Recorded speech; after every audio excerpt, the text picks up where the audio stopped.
I'm Nat. I hope you are well. Welcome. I will be talking about 4 books that I read during the month of July.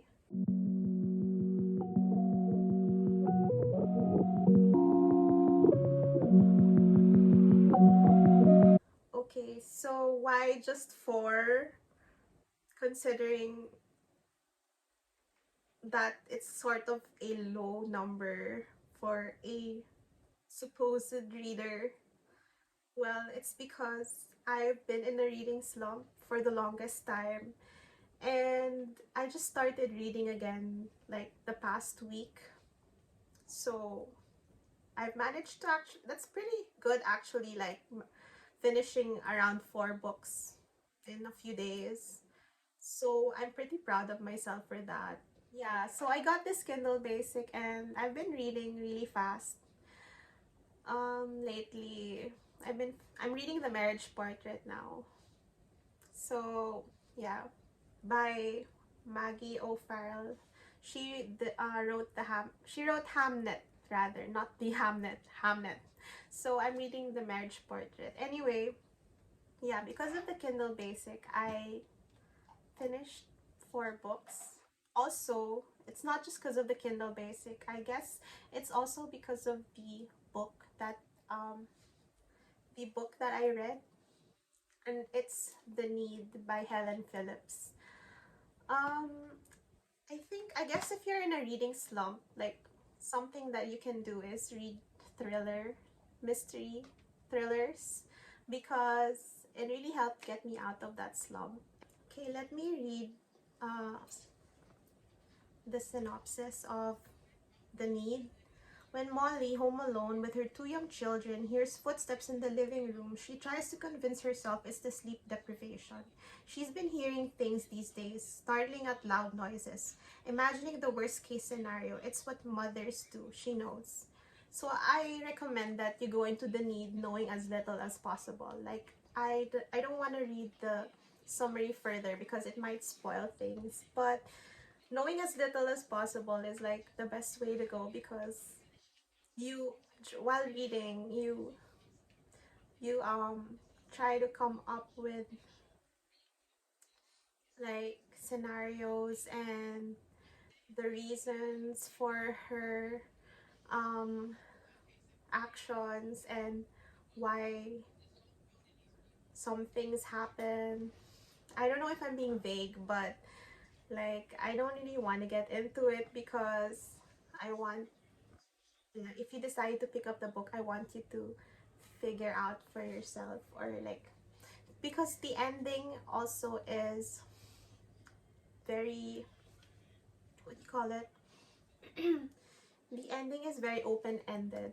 The writing was very engaging. I sat at the edge of my seat, and not literally, but yeah, throughout the book I was just like turning them pages, and just for like hours.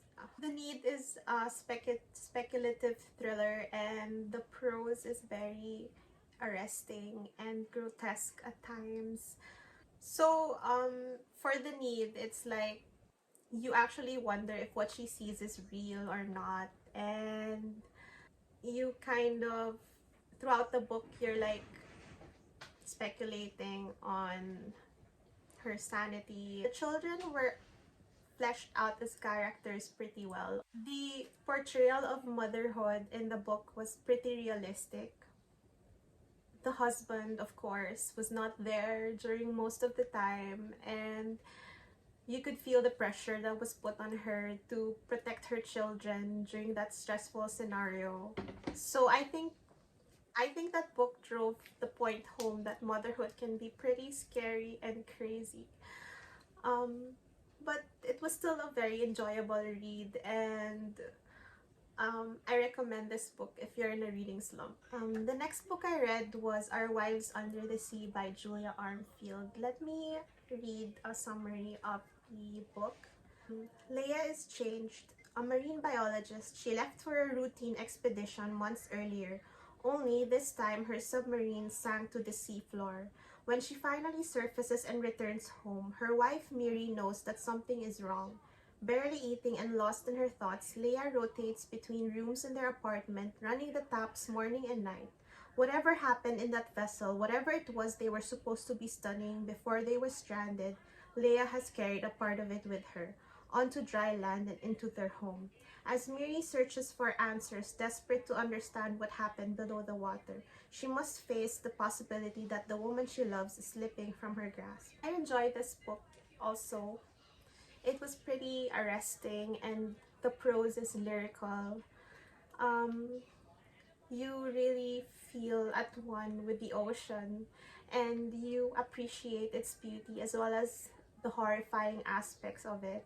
The book was very haunting and there was a mysterious aspect to it as well as you tried to discover what actually happens to Leia. So I can never remember the names of characters in books, what the heck.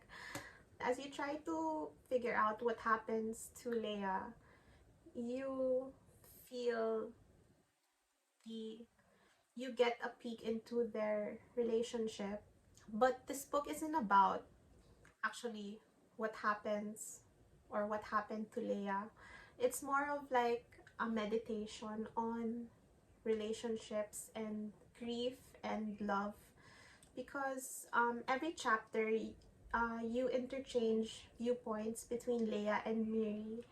Um, Miri discusses their relationship and you get a peek into scenarios of their relationship, and there's this part of the book that discusses how books can never make you feel like the love that two characters actually have. Like you never, it's hard for authors to describe or for the characters to describe what makes the relationship special, but this book actually attempts to make you to give you that intimate peek into the relationship. You actually understand what makes Miri love Leia so much. So this book is pretty medium paced.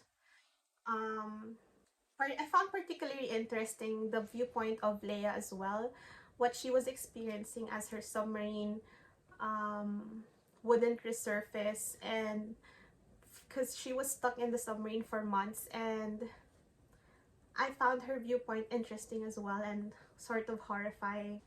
But the whole book was a vibe. It was very beautifully written. The author, Julia Armfield, is super good at breaking down the relationship and what makes lasting love and the small moments that make love true and last.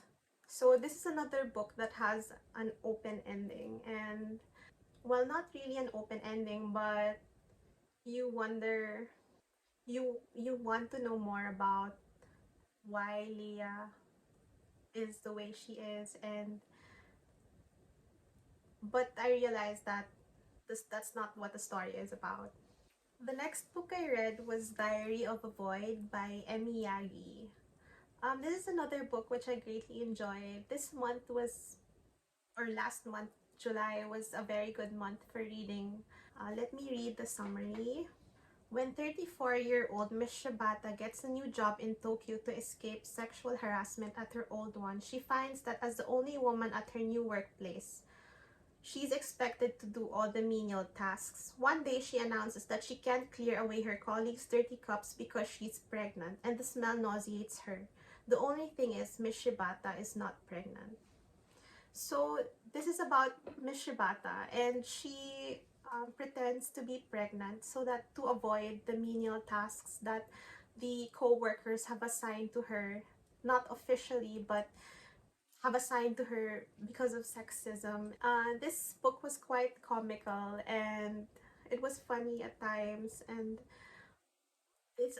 this book also leaves you wondering about the end, and you wonder what's real or not as well.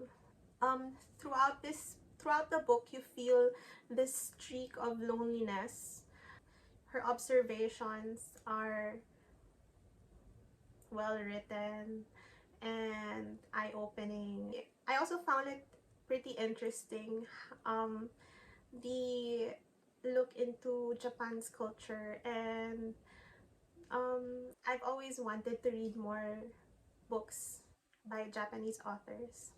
The last book I finished was Elena Knows by Claudia Piñeiro, and it's about a mother who suffers from Parkinson's, and she is trying to find out who killed her daughter, Rita, and it chronicles her struggles as she is the only one who is trying to figure out what actually happened to her daughter.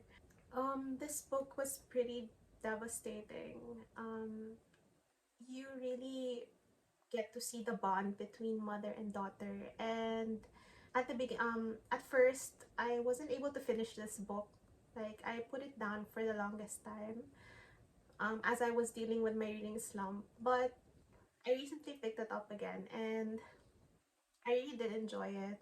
You really see firsthand how disability um, affects this mother who is doing everything she can to figure out who the murderer is of her daughter. And you also try at the same time. It's sort of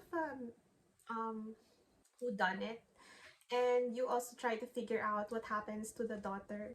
You experience the mother's grief and loss, and I really enjoyed the descriptions of the bond between the mother and daughter. Even though it wasn't the best relationship, you get a sense of the mother's love for her daughter.